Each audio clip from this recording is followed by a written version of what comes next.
absolutamente demorados. Así que les voy a presentar a el siguiente conferencista. Es un gusto presentarlo a Carlos Chesnevar. Carlos es, ahora te colocamos un poco. Carlos es el director del Instituto de Ciencias e Ingeniería de la Computación de Bahía Blanca, el SIC. Tiene una larga trayectoria, es uno de los referentes de inteligencia artificial del país. Es profesor titular del Departamento de Computación e Ingeniería de la Universidad Nacional del Sur. Y bueno, es un amigo del ICISTAN de hace muchos años, así que es un placer que nos acompañe y nos dé esta charla. Bueno, muchas gracias, Daniela. El puntero para avanzar, no sé. Sí.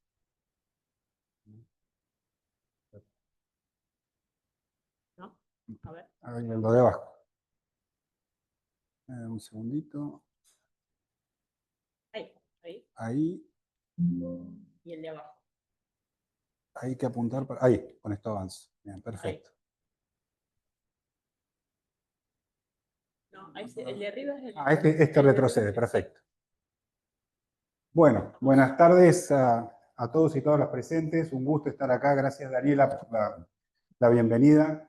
Voy a tratar de ser conciso dentro de la presentación, ¿sí? Dado que sé que todo el mundo está esperando también el momento del almuerzo y vamos con un poco de demora. Tratando de hacer entretenida, ¿sí? esta presentación sobre lo que es inteligencia artificial en la educación superior, que la titulé también Desafíos y posibilidades del mundo feliz, y vamos a ver por qué hablamos, ¿sí? en esos términos. A modo de introducción, yo hace 30 años más o menos que trabajo en temáticas de inteligencia artificial. Recuerdo siempre un diálogo cómico que tuve con una persona en un aeropuerto, que cuando le conté a qué me dedicaba y le dije inteligencia artificial, me comentó: yo vi la película, ¿sí? Como diciendo, entiendo de qué me estás hablando. ¿Sí? Pasó mucho tiempo en el medio, ¿sí? Hoy en día estamos trabajando nosotros, ¿sí? En un instituto en la ciudad de Bahía Blanca, un instituto que es el equivalente de alguna manera al ICISTAN en la ciudad de Bahía Blanca. Trabajamos con el medio, hacemos extensión, hacemos vinculación y por supuesto investigación en distintas áreas. La inteligencia artificial es una disciplina, así que se ha vuelto omnipresente. Hemos visto muchas presentaciones a lo largo del día de hoy, muy interesantes, que hacen referencia justamente a distintas dimensiones, ¿sí? Que tienen que ver con la enseñanza, con cuestiones éticas, cuestiones filosóficas. ¿Qué pasa en la universidad? ¿Qué desafíos y posibilidades aparecen? El aula universitaria, ¿sí? La conocemos todos desde distintos lugares, ha experimentado en 300 años, ¿sí? Pocos cambios de alguna manera. La modalidad de clase magistral se ha ido nutriendo de nuevas tecnologías, han ido apareciendo cosas que han cambiado la realidad, y en este caso nos encontramos con algo que es la inteligencia artificial. Ahora bien, la inteligencia artificial aparece en un contexto, ¿sí? General, en un contexto global, que afecta a la universidad, ¿sí? Como institución, como conceptualización de la educación, que a su vez involucra a la educación a través de distintos aspectos como la resolución de problemas, la creación de conocimiento, la responsabilidad social, ¿sí? Cosas que todos conocemos.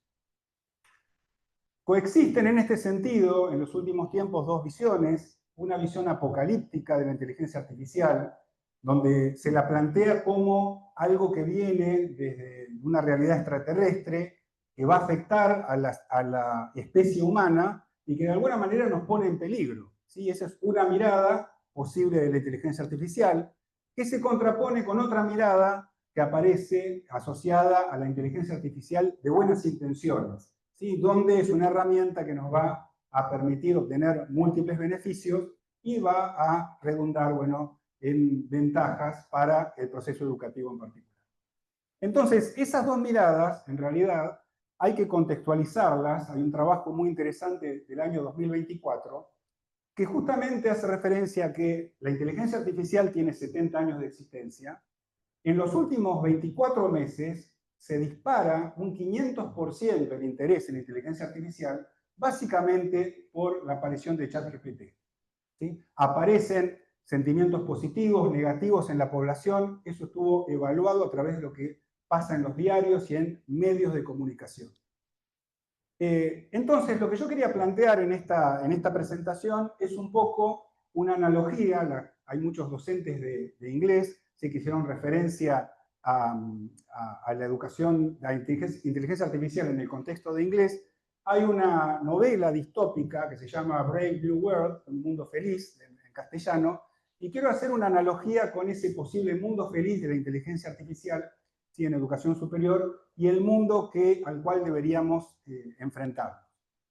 Entonces, tenemos que ubicarnos primero en una cuestión que tiene que ver con la palabra hype en inglés, que se podría traducir como moda, ¿sí? Pero hype hace más referencia a que hay una especie de histeria colectiva, ¿sí?, por detrás de algo. Cuando aparece la inteligencia artificial, surge justamente como un nombre marketinero para hacer un taller de verano hacia mediados del siglo XX, donde se pretendía en poco tiempo lograr máquinas que tuvieran la capacidad de hacer lo que hacían las personas. Por supuesto, mirándolo al día de hoy, nos damos cuenta de que eso era un proyecto demasiado ambicioso. Pero terminamos en un mundo en el cual la inteligencia artificial no tiene un significado fijo.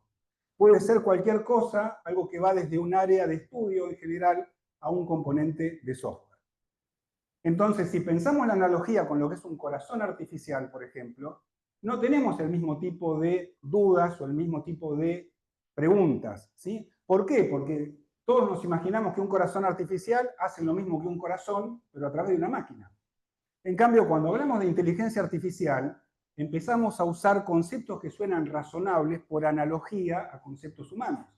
Hablamos de tutores que acompañan, de sistemas que entienden, de programas que comprenden, ¿sí? Y eso nos plantea una realidad totalmente distinta, ¿sí? Es distinto a cualquier tecnología que hayamos usado antes en educación, por esa analogía con conceptos humanos que son justamente difusos en muchas situaciones.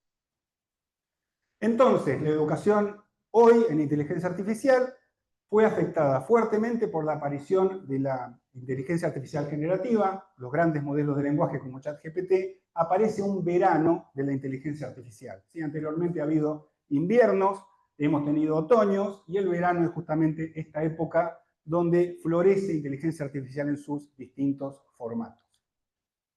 Entonces hubo todo un impacto de abajo hacia arriba. ¿Sí? Todo el sistema educativo se vio revolucionado, la universidad no fue una excepción, y en particular apareció la UNESCO o distintas organizaciones dando directrices de cómo trabajar, enfrentando dos vectores contrapuestos: una perspectiva revolucionaria de manipular el conocimiento, el razonamiento a través de estas herramientas, y por otro lado, empresas con intereses comerciales, grandes empresas tecnológicas, que empiezan a iniciar una especie de carrera armamentista en inteligencia artificial, ¿sí? Una empresa desarrolla un software, la otra lo mejora, otro dice yo ahora puedo hacer videos, y ahora la otra empresa entonces está obligada a seguir en esa carrera, y detrás nosotros, los que estamos en educación, viendo una especie de ping-pong, ¿sí?, entre distintas herramientas tecnológicas, cada una de ellas tratando de convencernos esta es la mejor opción.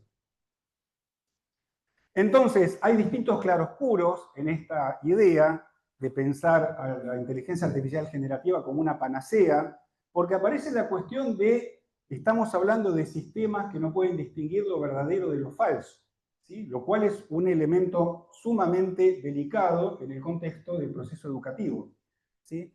La misma UNESCO, cuando establece las directrices de cómo utilizar estas herramientas, las plantea justamente como herramientas muy poderosas para experimentar, para hacer distintos tipos de trabajo, pero indica justamente si es relevante saber si es verdadero o falso lo que estás obteniendo y puede tener consecuencias. Bueno, no es seguro que utilices herramientas generativas. Entonces, todo eso nos obligó a los docentes y a los investigadores a ponernos a trabajar desde una perspectiva particular.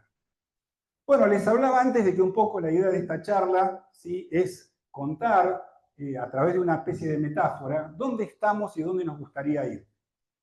Para aquellos que no conocen la novela, ¿sí?, esta novela escrita en 1932, es una novela distópica, ¿sí? Se ha hecho una serie a partir de la novela, y hay versiones en película también, de un estado mundial donde hay una felicidad artificial, donde todo el mundo es feliz, ¿sí? Y eso se logra a través de distintas herramientas. Hay condicionamiento psicológico, bueno, hay una droga especial que mantiene a la gente feliz.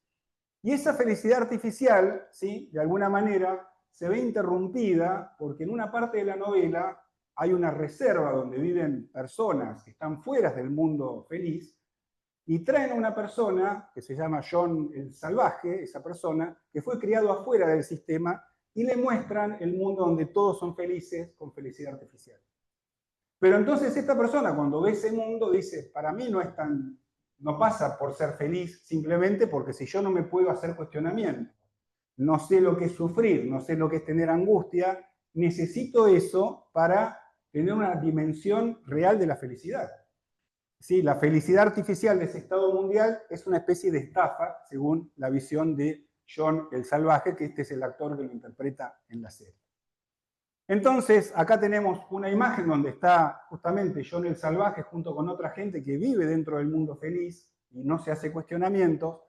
Y un poco se me ocurrió la analogía entre la inteligencia artificial, un mundo feliz en educación, pensando justamente que en el mundo feliz de la felicidad artificial había una serie de condicionamientos que hacían posible que el mundo se mantuviera estable. Ahora bien, si ponemos a la inteligencia artificial en la educación, ¿qué es lo que buscamos obtener, ¿sí?, en el contexto de los alumnos, en el contexto de los docentes? ¿Cómo se van a manejar con esas herramientas? ¿Puedo yo usar herramientas sin cuestionarlas, sin tener un pensamiento crítico al respecto? ¿Sí? La intuición nos dice que no queremos, de alguna manera, una inteligencia artificial equivalente a la felicidad artificial del mundo feliz.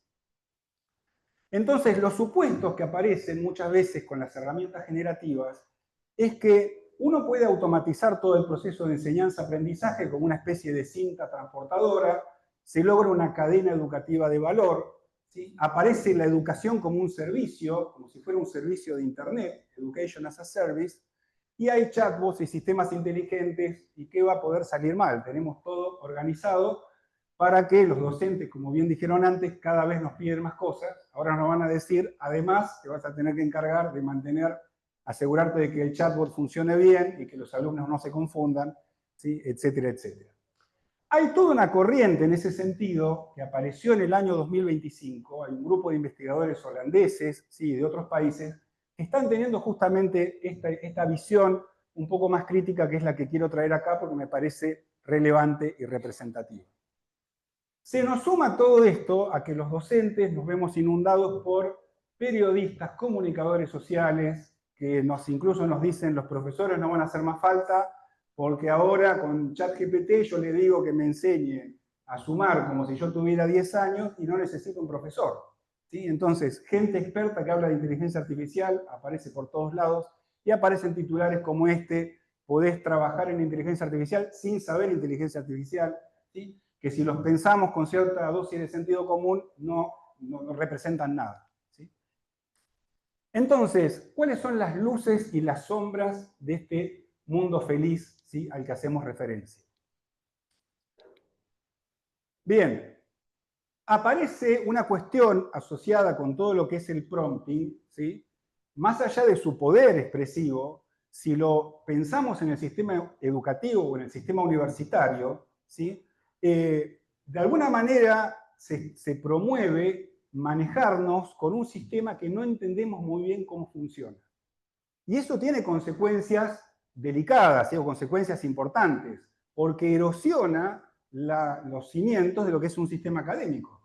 Si decimos que obtenemos algo gracias a la IA, pero no sabemos exactamente qué está pasando en el fondo, bueno, estamos ante un problema. En algún momento nos vamos a encontrar con un problema. Se promueve indirectamente así también cualquier abordaje que sea pseudocientífico, porque cualquier persona puede decir, esto a mí me funcionó, a mí no, a mí me gusta tal otra cosa. ¿Sí? Deja de aparecer el abordaje al cual estamos acostumbrados desde la universidad o desde el sistema educativo. Un elemento que aparece acá justamente es que la inteligencia artificial generativa no es un par epistémico, no es alguien que pueda entenderme de la misma perspectiva que un humano. Y el problema que hay acá también es que si uno mira titulares en las noticias, aparecen recomendaciones de decir por qué hay que ser grosero con el ChatGPT, por qué hay que ser educado con ChatGPT, por qué puedo pensar si ChatGPT se quiere vengar o me está amenazando. Es decir, le estamos dando personalidad epistémica, lo estamos transformando a un par epistémico, a una herramienta tecnológica, por una cuestión publicitaria, básicamente, ¿sí? Porque estamos cayendo ante una mímica que es la que hace el modelo de inteligencia artificial, con todas las consecuencias que eso implica. Y entonces aparecen también dilemas en ese mundo feliz, ¿sí? Porque hay profesores que dan ejercicios y después tienen que dedicar su tiempo a darse cuenta de si el alumno se copió con ChatGPT o no se copió. Entonces la pregunta que se hace el profesor es ¿cuál es mi rol? Así que yo ahora lo que tengo que hacer es ser un detector de inteligencia artificial, ¿sí? Entonces es también una cuestión que nos está apareciendo a todos, no solo a la gente que enseña programación. También aparecen cuestiones o analogías, ¿sí?, que se suelen hacer. Acá aparecen profesores de matemática quejándose sobre el uso de las calculadoras, ¿sí? Una noticia de 1988. Entonces aparecen hoy en día personas que argumentan, antes la gente se quejaba de las calculadoras y ahora se quejan de la inteligencia artificial. Bueno, ¿estamos ante el mismo desafío? Mi respuesta es no, en el sentido en que la calculadora es una máquina de la verdad, por decir así. ¿Sí? La calculadora hace siempre lo mismo a todas las personas, no busca seducir nuestro ego con comentarios aduladores, no pretende hacer cosas que no sabe, nunca da respuestas que son incorrectas, cuando está rota y anda mal, ¿sí? Es aburrida, predecible y honesta, no es una máquina divertida, ¿sí? Entonces, la tecnología que se ha usado en educación ha estado en muchos casos rodeada de estas características. Tenemos muchos dispositivos, ¿sí? La regla, el compás, la calculadora, son dispositivos tecnológicos que son diferentes a la inteligencia artificial generativa. No se pueden comparar, ¿sí? Porque estamos introduciéndonos en otro tipo de terreno. Entonces, la alfabetización en la inteligencia artificial tradicional, se podría pensar, la que puede encontrarse John el Salvaje cuando mira el mundo feliz, hay un montón de tecnologías, estaría muy bueno manejar esas tecnologías dentro del sistema educativo, por lo tanto el sistema de educación superior tiene que abrazar a la inteligencia artificial, ¿sí? Abrazar entre comillas. ¿Por qué? Porque nos encontramos con todos los que estamos acá, estamos en distintos ámbitos del sistema educativo. Bueno, ¿cómo hago para usar esta herramienta en mi contexto? ¿Y por qué la tengo que usar? ¿Será realmente tan relevante? Los expertos en computación, en educación, en matemática, pasan a jugar un rol subsidiario. Y la persona que conoce detalles tecnológicos de la herramienta pasa a ser el referente, ¿sí? Entonces, de alguna manera se están cambiando los papeles. Los bots que aparecen detrás de estas herramientas no piensan, ¿sí? No pueden pensar, no pueden escribir, pueden hacer como que escriben, hacer como que piensan, ¿sí? La interpretación humana real desaparece y es reemplazada por algoritmos estadísticos, y eso no es totalmente mecanizable, sobre todo porque se genera un fenómeno peligroso, que es que el estudiante o docente que ignora cómo funciona el gran modelo del lenguaje por detrás, le va a dar atribuciones humanas. Y va a pasar a suceder lo que decíamos antes, de tener elementos que nos hacen creer, ¿sí?, que las cosas funcionan, pero no sabemos muy bien por qué. Hay un trabajo en la revista Nature, que fue publicado este año, una revista muy prestigiosa, muy famosa, que descubrió que cuando la gente delega tareas a agentes artificiales, es más propensa a cometer fraude. Es decir, cuando una persona dice, hacé tal cosa y mentí, te autorizo a que mientas, la gente siente más reticencia a mentir que a decirle a ChatGPT, te pido que hagas tal cosa, te doy permiso a que mientas, y siente que al decírselo a ChatGPT se está sacando el problema moral de encima. ¿Sí? Eso es lo que descubrieron en este artículo en la revista Nature. Entonces, de alguna manera, la deshonestidad o lo que todas las personas en cualquier sistema, digamos, su moral está afectada cuando uno le dicen tenés que hacer esta evaluación, en el momento de delegar cosas, herramientas de inteligencia artificial, esa deshonestidad aumenta, esa propensión a cometer fraude. Un tema que va a dar mucho que hablar dentro del sistema educativo en general, ¿sí? Lo va a aumentar más aún. Entonces, este grupo de investigadores holandeses que yo mencionaba, justamente hace un planteo que quizás se va 180 grados de muchas cosas que escuchamos. Plantean como que la revolución en la inteligencia artificial no se la puede entender bien todavía como tal. Lo que tenemos que hacer es, de alguna manera, pararnos frente a algo que serían herramientas tecnológicas de empresas que venden productos de inteligencia artificial. Entonces, que no es ni malo ni bueno, porque las empresas van a tener productos para ofrecer, pero van a tener que alinearse con los objetivos que tiene el sistema educativo, ¿sí? ¿Qué es lo que nosotros, los educadores, queremos lograr? Entonces, la ilusión de ese mundo feliz, donde la inteligencia artificial generativa soluciona todo, en parte es posible porque aparecen, bueno, funcionalidades de caja negra, pensar a lo digital por encima del pensamiento crítico, un problema que es el miedo a quedar afuera, el llamado FOMO, Fear of Missing Out, ¿sí? En el ámbito universitario, todas las personas pasan a estar hablando de algoritmos, de estructuras de datos, y la persona que no sabe bien de qué están hablando dice, no voy a decir que no sé bien qué es un algoritmo, porque van a decir, vos sos un ignorante. ¿Sí? Entonces, toda la comunidad académica queda sumergida en una jerga basada un poco en la vergüenza de decir, bueno, yo no estoy afuera del resto, yo también sé de qué están hablando. ¿Sí? Términos que vienen de la computación muchas veces y que no tienen los demás por qué conocer. Y bueno, y aparece justamente, lo mencionaron a Neil Postman anteriormente, hay adopción de habilidades, ¿sí?, que no están del todo fundamentadas, ¿sí? O sea que son elementos también que aparecen en ese mundo feliz.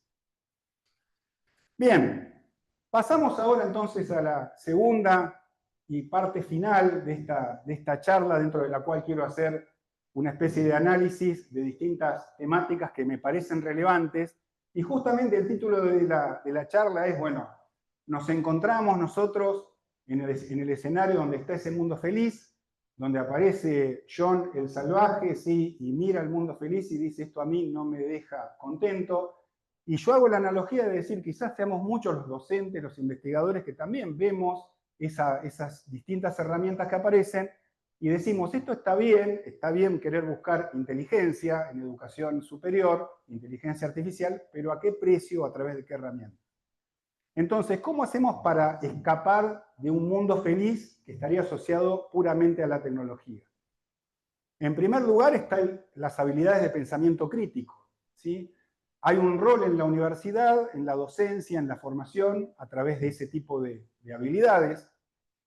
Aparece la creación de nuevo conocimiento, las innovaciones, las soluciones sociales, el compromiso social, el diálogo con la comunidad. Para cultivar el pensamiento crítico hace falta desarrollar una serie de competencias, ¿sí?, que todas las conocemos y que son las que enfrentamos muchas veces en el proceso educativo. Universidad y pensamiento crítico están intrínsecamente ligados. Y acá se me ocurre una analogía que me parece relevante entre la alquimia y la química, ¿sí?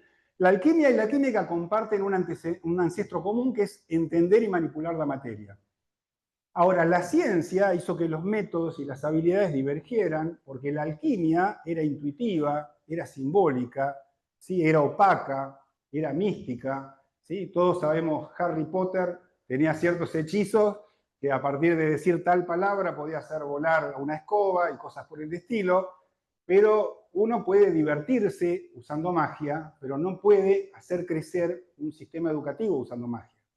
Entonces, la química, en contraparte a la alquimia, aparece como empírica, como transparente, como reproducible, ¿sí? La química pasa a ser una ciencia a partir de la alquimia, reemplazando, por ejemplo, símbolos esotéricos con ecuaciones. Entonces, el mundo alquimista, o la mirada alquimista, se corresponde un poco con el mundo feliz. Porque hoy en día, 2025, nos encontramos titulares basados en alquimia. ¿Cuál es el truco para ganar la lotería según la inteligencia artificial? La mala educación, un truco para que ChatGPT te dé las mejores respuestas. Versus, ¿sí?, la inteligencia artificial tiene problemas con problemas matemáticos. ¿Por qué? ¿Sí? ¿Por qué pasa con las capacidades cognitivas de los alumnos cuando usan estas herramientas?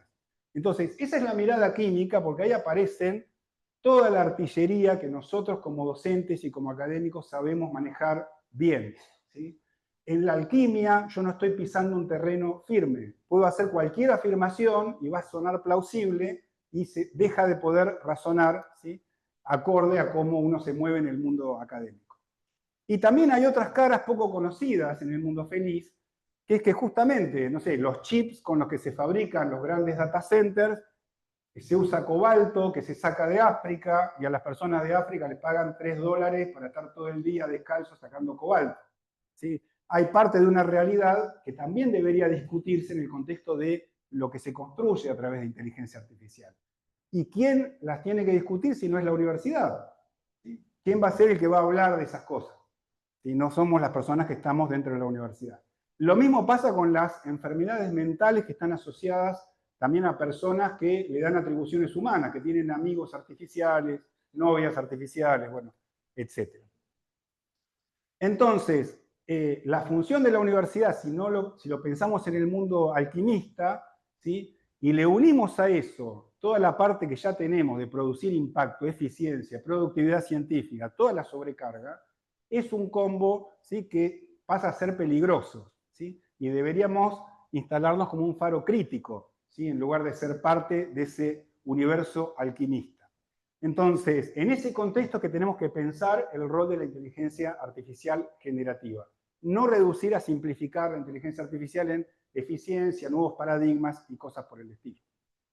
Entonces, como dijimos antes, no puedo cimentar la inteligencia artificial en la universidad o en la educación superior a través de la alquimia. Necesito construir conocimiento, necesito pensamiento crítico. ¿Cómo lo logro? Necesito miradas transversales. Yo soy una persona que vengo del área de computación. Como bien dijo Daniela, trabajamos, ¿sí?, en el ISISTAN, en el instituto donde yo estoy, en el ISIC. Hace muchos años en temas de inteligencia artificial no somos expertos en educación. Vamos a tener que hablar con educadores para aprender sobre educación. Entonces aparece ahí la alfabetización que llamamos crítica en inteligencia artificial.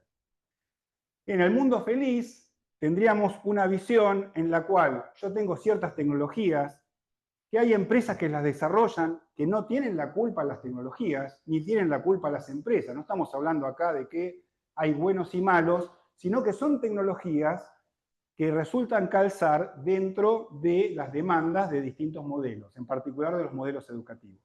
Aparecen competencias profesionales que tienen las universidades, aparece una alfabetización en inteligencia artificial. Pero, ¿qué problema presenta? Que tenemos que sacarnos de encima una mirada alquimista, porque la mirada alquimista no nos puede llevar a un camino, ¿sí?, que nos dé una solución. Hay una nota que apareció hace poco en La Nación, muy interesante, de un físico, que hace referencia justamente al término de que la inteligencia artificial es un poco anticientífica, porque estoy pudiendo hacer predicciones sin entenderlas, ¿sí? Entonces, fíjense a qué punto de afirmaciones llegamos. O sea, imaginemos un meteorólogo que nos dice, mañana va a llover, pero no te puedo decir por qué, ¿sí? No te puedo explicar por qué. Me lo dijo un sistema de inteligencia artificial. Estaría fuera de lo que es el sistema tradicional de hacer ciencia dentro de los seres humanos. No puedo usar un abordaje anticientífico para hacer ciencia. Por eso me gustó mucho esto que mencionó justamente hace un par de semanas este investigador en una entrevista en el diario La Nación.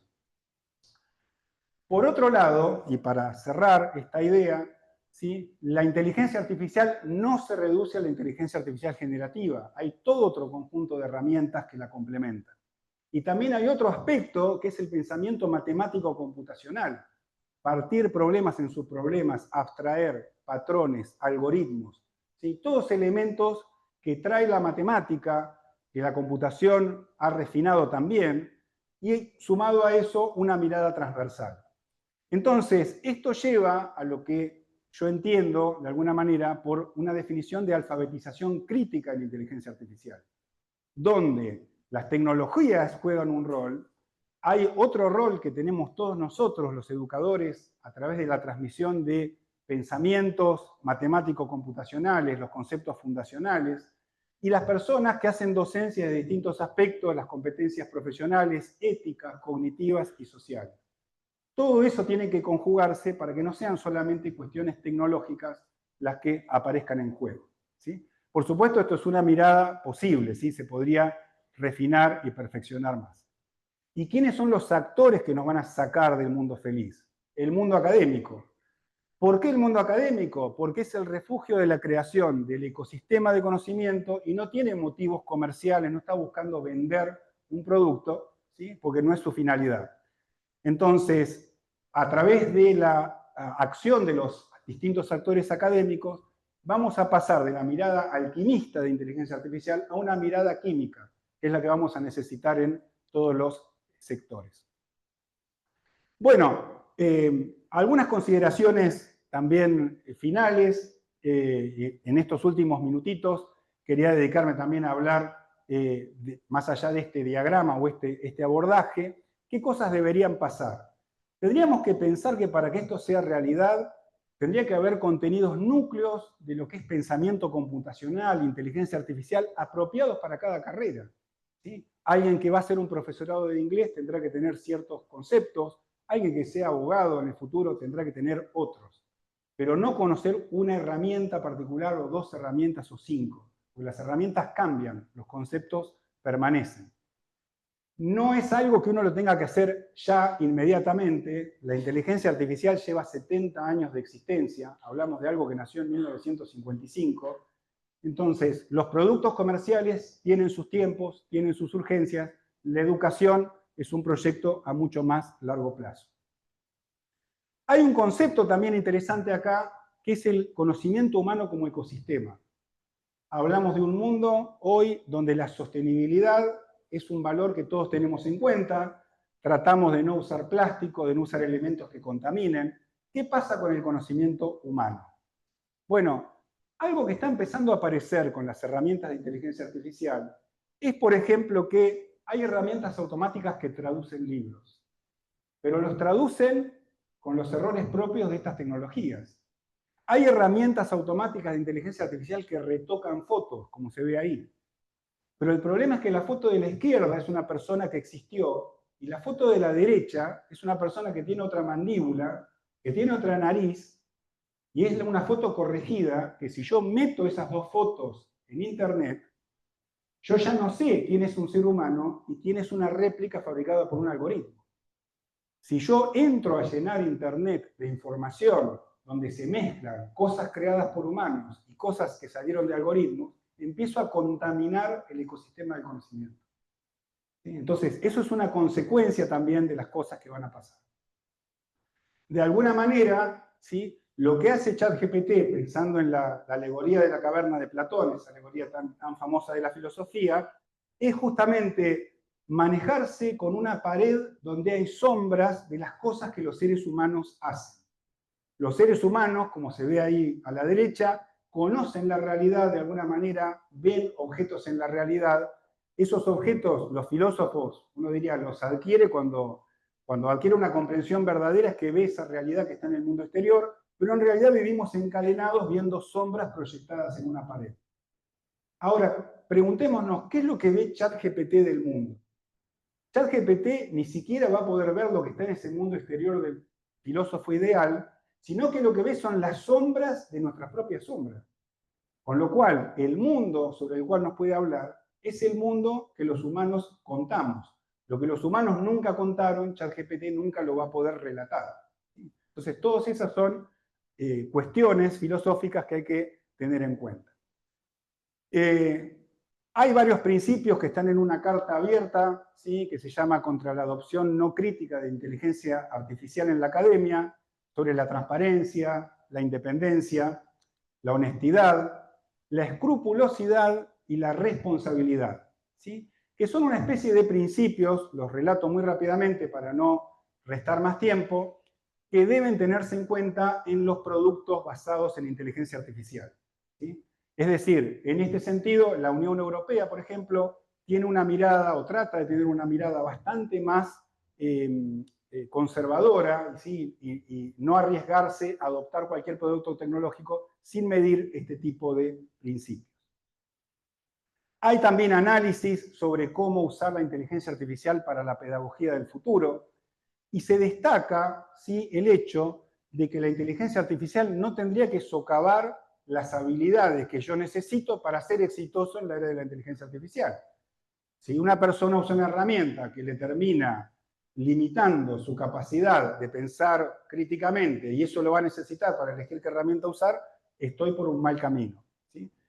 Somos, como dice ahí, componentes de un sistema mayor y en última instancia los que miden el éxito o el fracaso son seres humanos, no son programas. Entonces todo va a depender de cómo nos va a nosotros. Las herramientas son un medio, no un fin en sí mismo.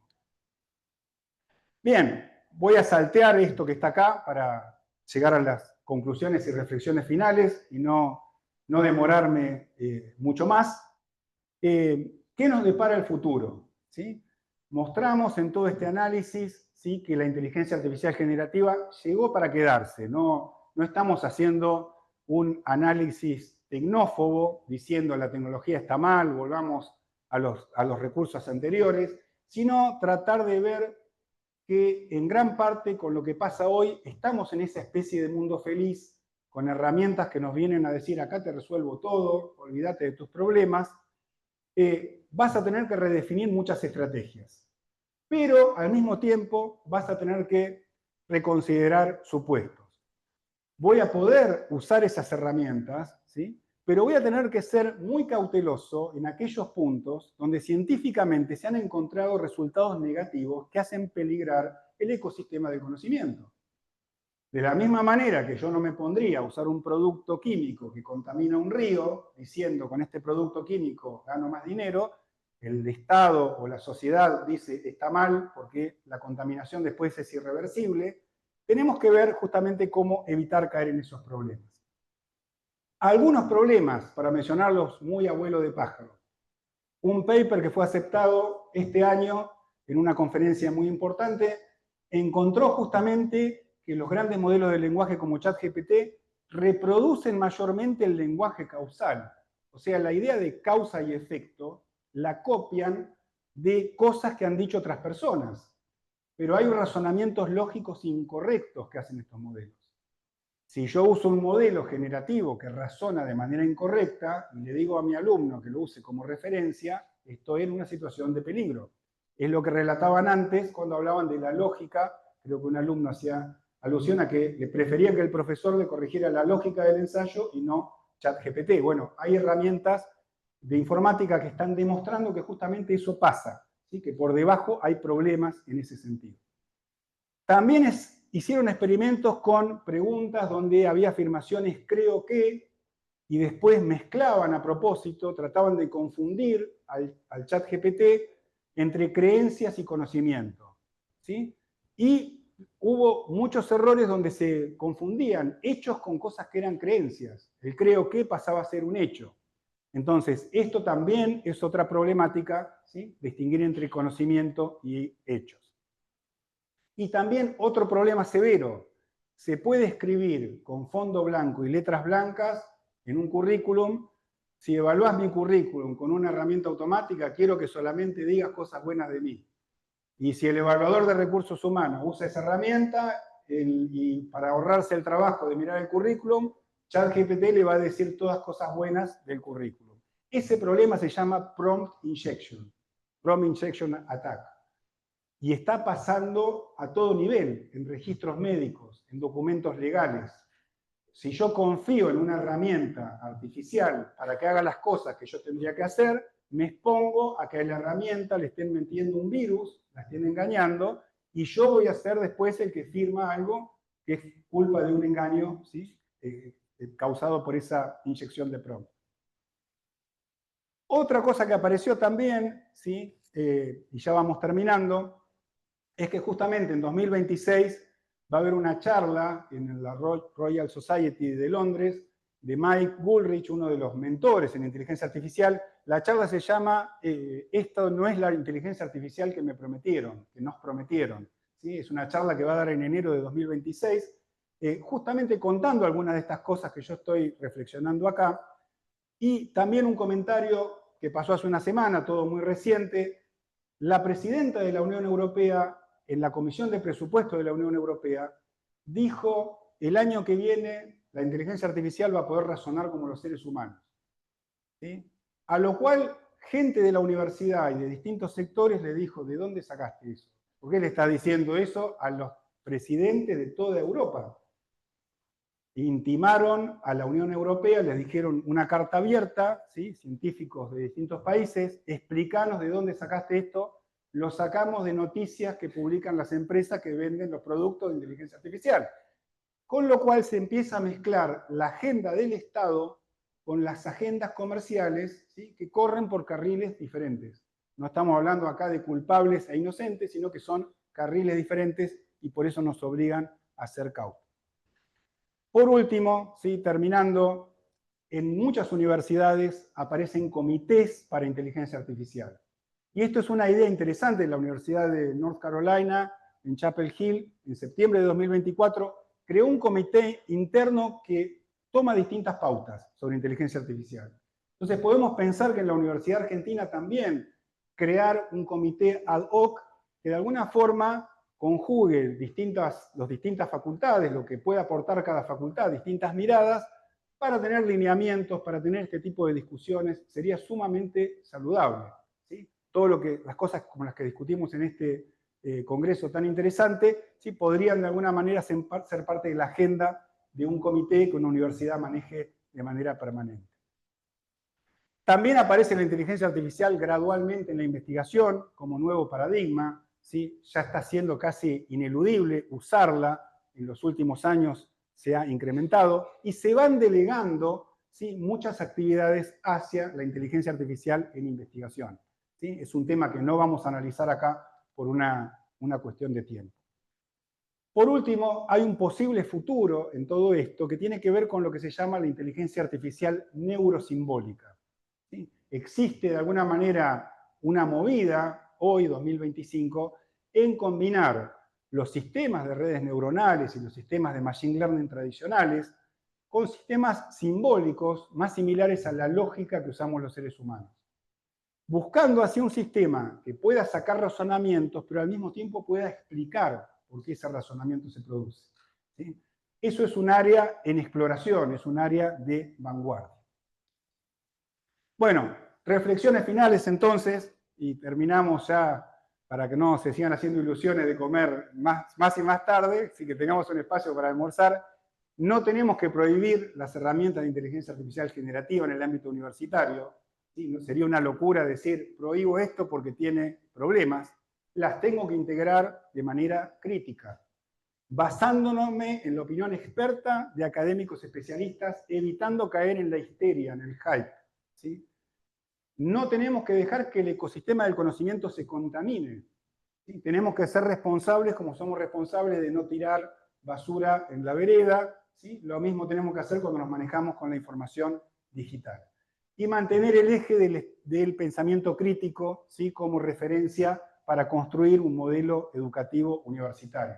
Justamente parte del pensamiento crítico es no aceptar pasivamente algo que me quieran imponer, ¿sí? Decir, voy a aceptar esto porque me lo traen de afuera y me dicen qué es lo que hay que usar, ¿sí? Por eso, entonces, y hago con esto el llamado final, ¿sí? Acá lo tenemos de vuelta a John el Salvaje, repetido muchas veces, ¿sí? La universidad debe ser el caldo de cultivo para una alfabetización crítica en inteligencia artificial. Que a partir del uso de estas tecnologías aparezcan varios y varias John el Salvaje entre los futuros profesionales que vayan a usar inteligencia artificial en este siglo XXI. Así que bueno, con eso entonces terminamos la presentación.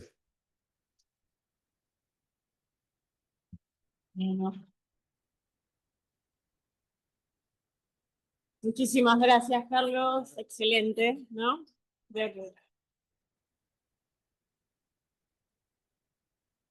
Bueno, creo que debe haber generado un montón de dudas y de consultas, ¿no es cierto? Así que, bueno, ¿quién quiere comenzar?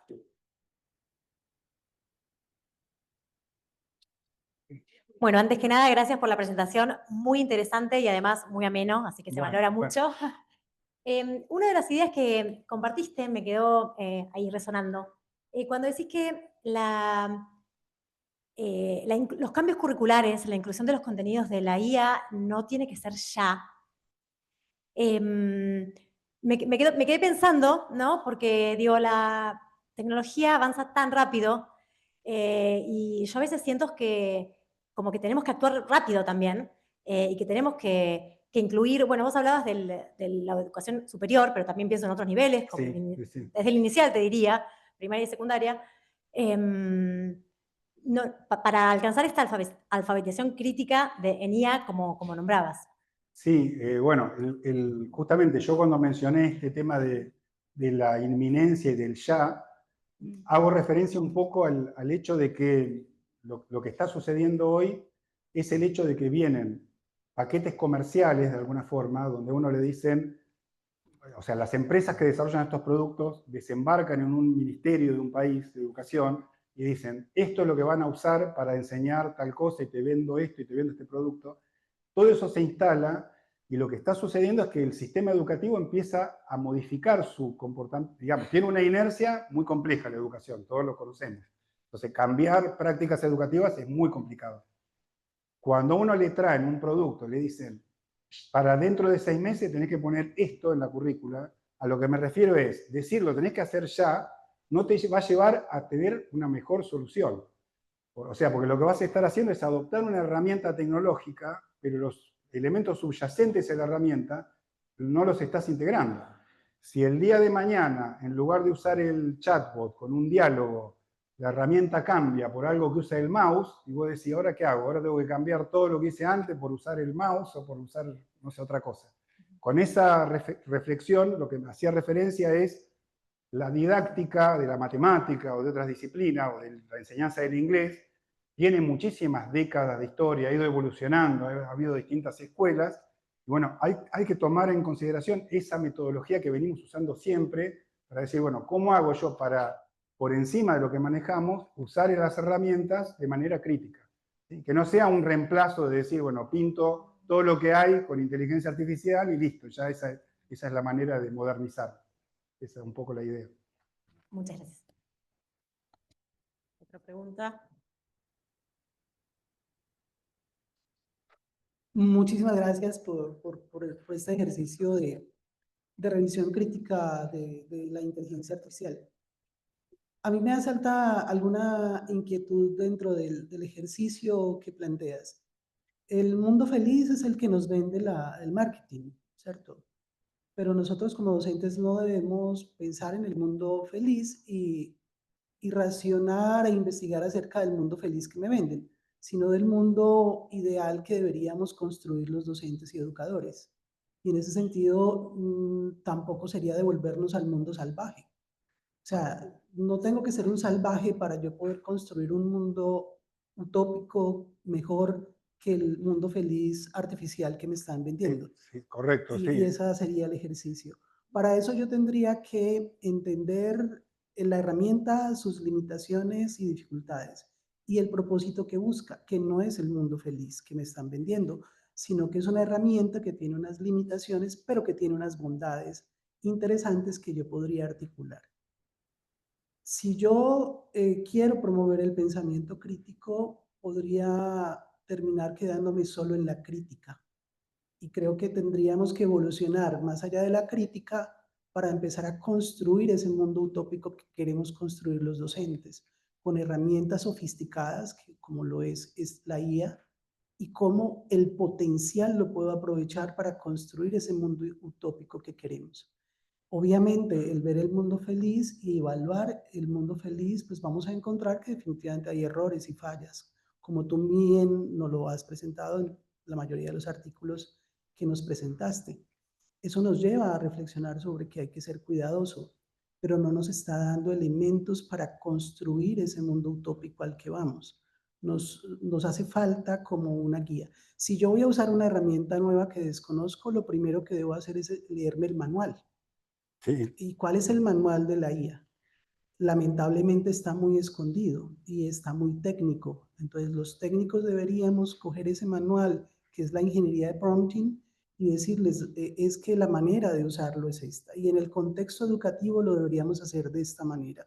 Si construimos ese camino hacia ese mundo utópico que quisiéramos construir los docentes, porque todos los docentes lo que queremos es que nuestros estudiantes sean mejores, que desarrollen su pensamiento, su creatividad, y que sean mejores personas para la sociedad. Entonces, me genera el temor de que de que los científicos del área técnica que mejor conocen deberían darnos elementos para caminar hacia la construcción de ese mundo utópico ideal que queremos todos como profesores. Sí. ¿Qué recomendaciones nos puedes dar para empezar a caminar hacia ese mundo utópico, no ese feliz del que nos vende el marketing? Sí, es muy excelente la reflexión.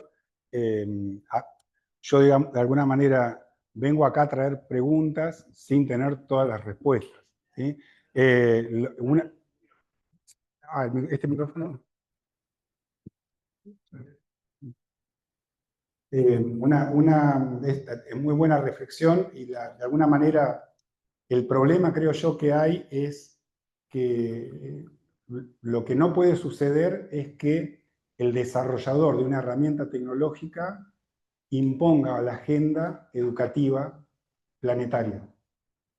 Ese es yo lo resumiría en esos términos. No se puede imponer, ni tampoco, de alguna manera, no puede aparecer la agenda educativa impuesta por el uso de una tecnología, de ninguna tecnología. Ese es el elemento de referencia. Y lo que pasa hoy en día es que de alguna manera, justamente, la potencialidad que ofrecen estas herramientas es tal, genera una especie de hechizo parecido al de la alquimia, porque los alquimistas hacían cosas, mezclaban polvos y ponían fuego y cambiaba de color una materia, y la gente quedaba fascinada. Yo quiero ser alquimista, yo quiero aprender a combinar un polvito con otro y ver qué cosas produzco. Pero el problema de eso es que si empiezan a aparecer, si haces esto de esta manera y a mí me parece que lo que tenés que hacer, empezamos a caminar en un terreno donde no estamos pisando en nada seguro, estamos abandonando creencias que tenemos de un mundo que sabemos cómo funciona, en pos del uso de una herramienta de alguien que tampoco no sabe de educación más que nosotros. Ese es el punto. Porque si viene una persona que dice, yo sé cómo llegar a ese mundo que está fuera de la caverna y entender la realidad, es a partir de esto, esto y esto. Pero eso no es cierto. Esto lo que es una herramienta que tiene montones de ventajas para explorar ideas creativas, pero tiene desventajas para razonar, para identificar cosas verdaderas de falsas, para problemas severos, sumamente severos en el contexto del proceso educativo. Y además que todavía están en estudio, o sea, todavía requieren mayor estudio. Yo creo que el elemento más llamativo en todo esto tiene que ser, ninguna persona va a comprar un producto por el aspecto publicitario del producto, nada más. ¿Sí? A todos nos pasa, a todos nos quieren vender cosas, así funciona la sociedad. Entonces, por eso yo hablo acá de que acá no hay buenos y malos, o que la tecnología es el malo que quiere. No, funciona de acuerdo a una cuestión también de lógica de mercado y de elementos que nos impiden apropiarnos de conocimientos. ¿Sí? En el momento en que nosotros tenemos ciertos elementos conceptuales que nos permiten distinguir, para esto yo quiero explorar cómo hacer ideas para una redacción, quiero hacer tal tipo de exploración, pero jamás lo usaría para tal otra cosa. ¿Sí? Hay todo un tema que lo charlábamos en la pausa de café, que es el tema de la psicofancia, ¿sí? De todo el tema de que muchos de estos modelos son aduladores hacia el usuario. Entonces la pregunta sería, ¿por qué un modelo que te quiere educar te quiere convencer de que vos sos inteligente, bueno, qué buena pregunta, aunque pregunte cualquier cosa? O sea, ¿cuál sería el rol educativo de decirle a una persona, no importa lo que preguntes, qué bueno tu pregunta? El rol es comercial, es un rol que no tiene que ver con la educación. Entonces, esa distinción yo creo que es la que no conozco el camino, me pareció excelente todo el análisis que haces como planteo, pero no sé cuál es el camino, porque no sé cuál es la utopía a la que queremos llegar. Yo no lo sabía cuál. Sé dónde no quiero estar. O sea, no sé cuál sería exactamente la utopía a la cual uno nos gustaría llegar. Bueno, Carlos, me encantó tu presentación. Brillante. Bueno, gracias.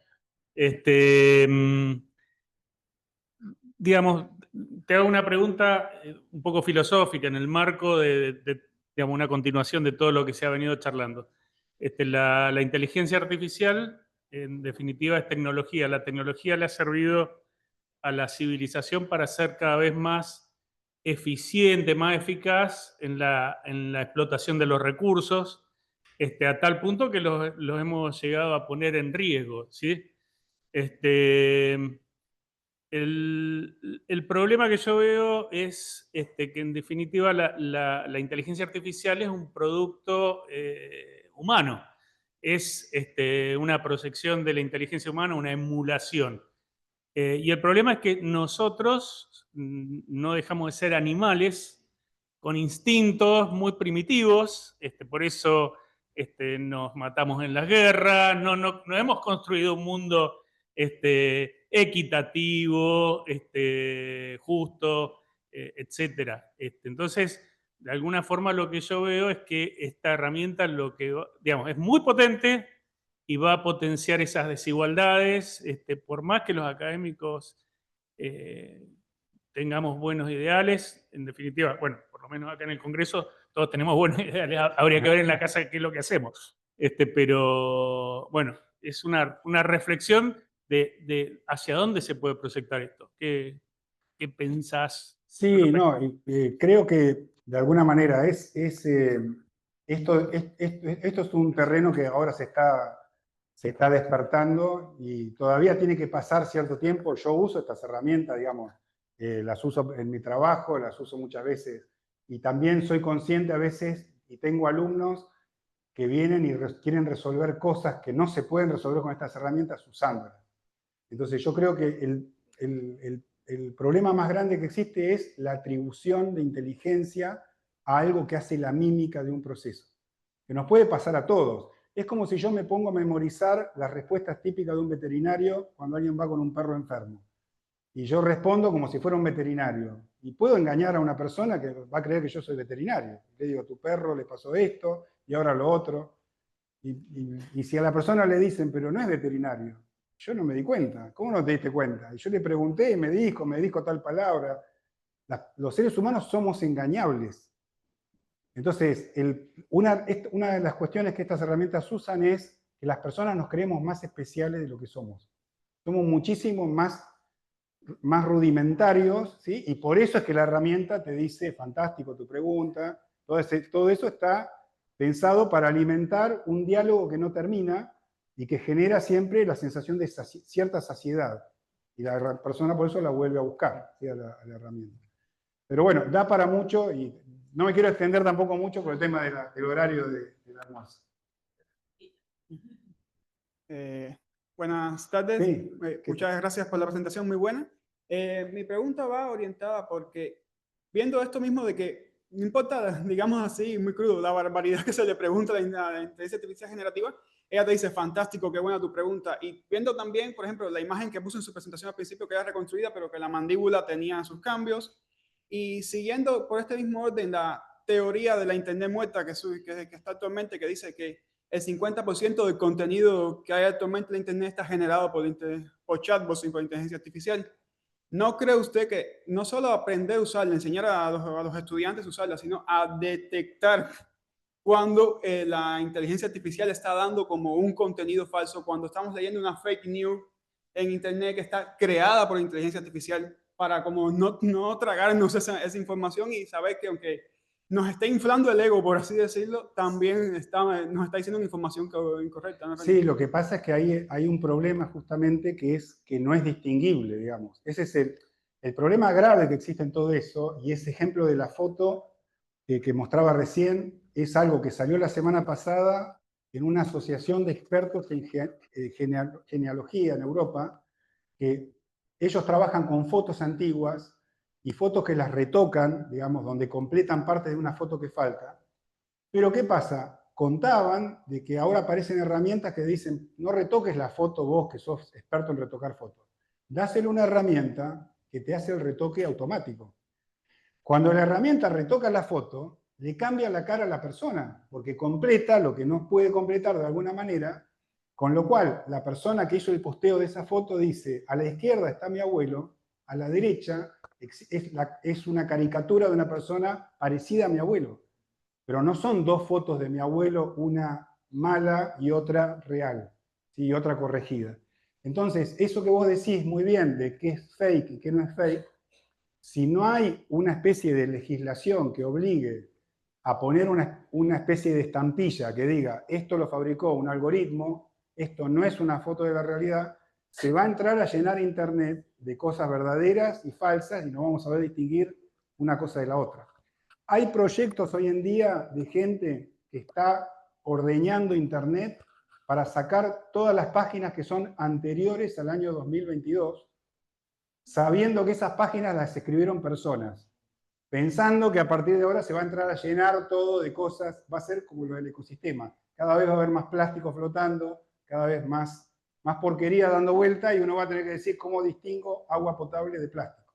Ese es un poco el problema. Una pregunta de Zoom, perdón. Sí. Bueno, comienza diciendo que agradeciendo por la potente argumentación y evidencias que ofreciste, y pregunta que en tu opinión si la IA generativa es un recurso para aprender de un modo diferente y mejor que el actual. Sí, bueno, ahí yo la aclaración que haría primero es que no me considero un experto en educación, o sea, soy docente hace más de 30 años, me encantan las técnicas de educación, me encantan de alguna manera ver distintos abordajes para educar. Sé que como herramienta es una herramienta que potencia muchas cosas. Ahora, no sé si lo usaría como el backbone, la columna vertebral de un nuevo proyecto educativo. Lo usaría como una herramienta complementaria, pero es una percepción totalmente subjetiva, ¿sí? Porque no me atrevo a hacer una afirmación sobre una pregunta tan delicada. Me parece una muy buena pregunta. Ahora sí, como experto en IA te pregunto yo, ¿cómo ves el futuro neurosimbólico como alguien que viene de la IA simbólica? Bueno, sí, muy buena pregunta, Daniela, gracias por el... Si nos ponemos, como una vez les dice a los alumnos, que son todos alumnos nacidos en el siglo XXI, pero más de una vez uno le dice, en el siglo XX yo lo que hacía, bueno, para volver para atrás en el tiempo, cuando yo trabajaba en el siglo XX, cuando empecé a trabajar en temas de inteligencia artificial, usábamos la lógica, usábamos muchas herramientas que siguen en existencia, pero que de alguna manera representan la forma tradicional de razonamiento simbólico humano, ¿sí? Cuando aparece Internet, el machine learning y los sistemas que aprenden de datos se volvieron ubicuos, de alguna forma, y un poco toda esa mirada fue como que pasó de moda. La gente dijo, no hace falta, olvídate de decir A implica B, B implica C, todas esas cosas que ves en lógica, ahora lo puedes hacer con herramientas, con prompts y demás, que son probabilísticas. Pero lo que se encontró hoy es que hacen falta las dos miradas, porque cuando uno va a sacar un préstamo en el banco y razona, no usa probabilidades, no mira qué es lo que las demás personas hacen, sino que dice, pará, déjame hacer la cuenta, vos me prestás esto, tengo que devolver tanto, hace un razonamiento lógico. Entonces, la fase que sigue en estas herramientas es incluir esa parte lógica, que es una cosa sumamente compleja, ¿sí? No estamos hablando ya de algo de probabilidades, porque es un problema que hace a lo que nos hace como personas. No sabemos cómo razonamos exactamente, ¿sí? No sabemos cómo representamos el conocimiento. Entonces, esas son las preguntas de base de la inteligencia artificial que, bueno, justamente nos trajeron hasta acá. Una más, perdón, pero tenemos que aprovechar a Carlos. ¿Cómo pensás que la IA generativa o la IA en general puede ayudar en las tecnologías asistivas? Bueno, ahí en la parte de asistencia hay una cuestión interesante que es todo lo que representa asistencia al usuario o respuestas que de alguna manera tienen que ver con patrones, ¿sí? O traducción de un cierto patrón a otro patrón. Para ese tipo de situaciones es una herramienta muy útil, ¿sí? O sea, los que hemos usado estas herramientas para hacer una traducción a un primer golpe de vista y después mejorarla, bueno, aceleran mucho esos procesos, ¿sí? Pero siempre hay que tener en cuenta que uno es como un ciudadano de dos mundos, ¿sí? Porque nosotros no nacimos con esto como herramienta de base. Entonces, de alguna manera, siguiendo la metáfora de la presentación, todos nosotros vivimos en la reserva y ahora nos muestran el mundo feliz. Y tenemos las dos miradas. La pregunta es, ¿qué pasa si tenemos un nene chiquito que de entrada vive en el mundo feliz y nunca conoció treparse a un árbol, jugar con tierra, ¿sí? Lo que hicimos en ese otro mundo, y le dicen, acá todo es felicidad, acá todo se resuelve con generativo? Bueno, te agradecemos No, por infinito. favor. Un aplauso.